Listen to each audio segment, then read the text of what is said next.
ओम नमो भगवते वासुदेवाय। आज हम श्री गर्ग संहिता के अश्वमेध खंड का 37वां अध्याय सुनेंगे। इसमें हम सुनेंगे भगवान शिव का अपने गणों के साथ बलबल की ओर से युद्ध स्थल में आना और शिव गणों तथा यादवों का घोर युद्ध।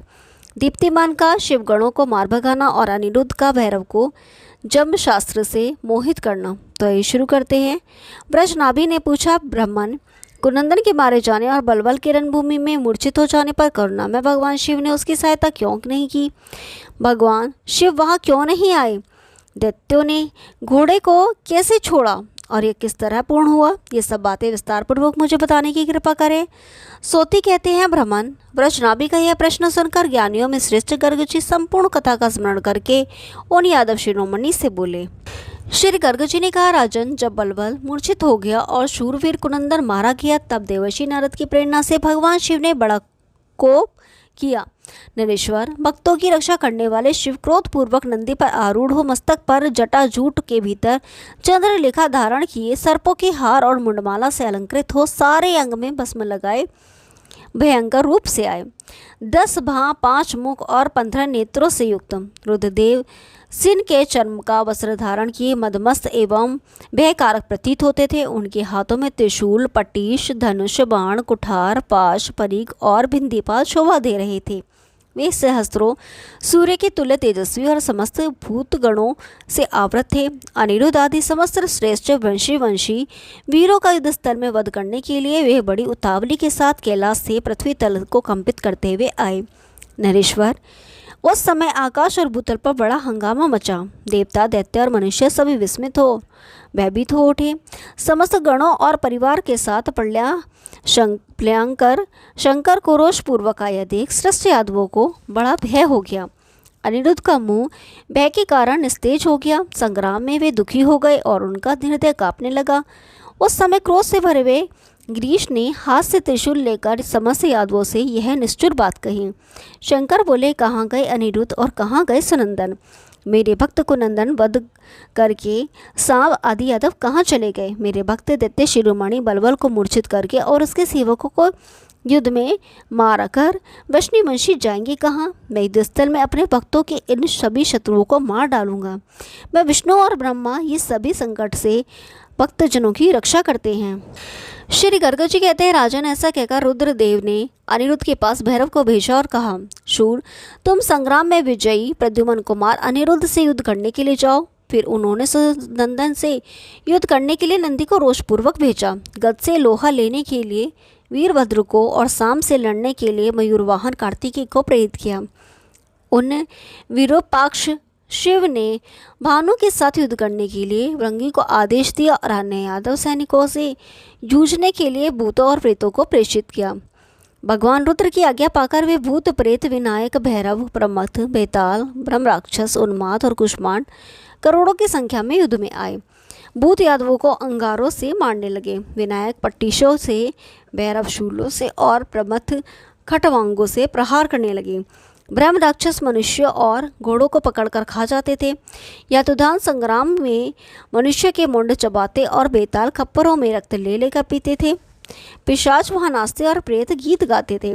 वे बारंबार योद्धाओं के मस्तकों को गेंद की भांति इधर उधर फेंक देते थे। अट्ठास करते हुए चारों ओर दौड़ते और हाथियों और रथारोहियों को मंडल में चबाते हुए दिखाई देते थे। पिशाचनी और डाकनियाँ युद्ध स्थल में अपने बालकों को रक्त पिलाती और रो मत ऐसा कहते हुए उनकी आंखें पोंछती थी। उन्माद और कुष्मांड स्वर्गगामी शूरवीरों के मुंड की मालाएं तैयार करके भगवान शिव को भेंट करते थे। नपेश्वर, उस समय यादव सेना में हाहाकार मच गया। भय से भागते हुए घोड़े, हाथी और पैदल वीर सहस्त्रों की संख्या में युद्ध स्थल में गिरकर मृत्यु को प्राप्त हो गए। शिव गणों का ऐसा बल देखकर श्री कृष्ण कुमार दीप्तिमान ने अपने धनुष पर अत्यंत अद्भुत बाणों का संधान करके छोड़ना आरंभ किया। राजन, वे तीखे बाण कोटि कोटि भूतों, प्रेतों और विनायकों के शरीर में उसी तरह घुसने लगे जैसे वन में मोर प्रवेश करते हैं। बाणों से विदीर्ण होकर समस्त भूतगण भागने लगे। कोई युद्धस्थल में गिर गए और कोई मर गए। कितने ही बाणों का आघात लगने से पहले ही धराशाही हो गए। प्रेत गणों के पलायन कर जाने पर भैरव क्रोध से भर गए। वे कुत्ते पर सवार हो त्रिशूल हाथ में लिए काल की भांति आ पहुंचे। नरेश्वर, उन काल रूप भयंकर भैरव को देखकर कोई भी उनके साथ जूझने के लिए तैयार नहीं हुआ। केवल अनिरुद्ध उनके साथ युद्ध करने लगे। अनिरुद्ध ने युद्ध स्थल में भैरव को 5 बाण मारे। भैरव ने भी परी के प्रभाव से उनके उत्तम रथ को चूर चूर कर दिया। फिर अनिरुद्ध ने भी दूसरे रथ पर आरूढ़ हो अपने सुदृढ़ धनुष पर प्रत्यंचा चढ़ाकर मायावी भैरव को रणभूमि में 10 बाणों द्वारा घायल कर दिया। उन बाणों से आहत हो भैरव को कुछ मूर्छा सी आ गई। फिर उन्होंने अग्नि के समान प्रज्वलित 3 शिखाओं वाला त्रिशूल अनिरुद्ध पर फेंका। शूल को आया देख प्रद्युम्न कुमार ने अपने बाणों द्वारा उसके टुकड़े टुकड़े कर डाले।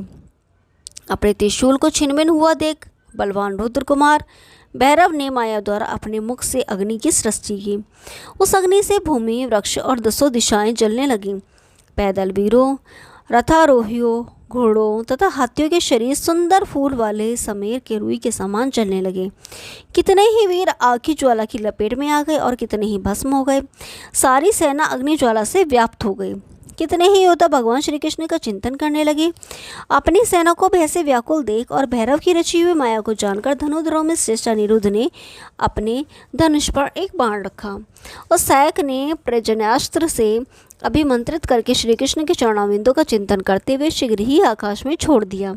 राजन, उस बाण के छूटते ही मेघ प्रकट होकर पानी बरसाने लगे। आग बुझ गई और ऐसा प्रतीत होने लगा जैसे वर्षाकाल आ गया हो। मोर, कोयल, चातक, सारस और मेंढक आदि बोलने लगे। यत्र तत्र इंद्रगोप, वीर बहुटी नामक कीड़े शोभा पाने लगे। आकाश इंद्रधनुष और बिजली की चमक से दीप्तिमान हो उठा।